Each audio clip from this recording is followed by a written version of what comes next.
ప్రియమైన ప్రజలారా, ప్రభువును స్తుతించండి. నేను అరుణ్ పిఎస్ మడకిని.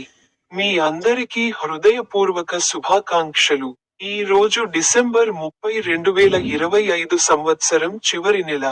ఈ రోజు నా దివంగత తండ్రి, అపుస్తలుడైన పిఎస్ జోకిం మడకి మరియు నా తల్లి, లిల్లీ పిఎస్ మడకిల 29వ వివాహ వార్షికోత్సవం. తన బైబిల్ వచనాలలో ఒకదాన్ని ప్రస్తావిస్తూ, సెయింట్ జాన్ యొక్క పవిత్ర సువార్త, 16వ అధ్యాయం, 33వ వచనంలో ఆయన ఇలా అన్నాడు: నాలో మీకు శాంతి కలుగునట్లు నేను ఈ విషయాలు మీతో చెప్పాను. లోకంలో మీకు శ్రమ కలుగుతుంది, కానీ ధైర్యము తెచ్చుకోండి, ఎందుకంటే నేను లోకాన్ని జయించాను.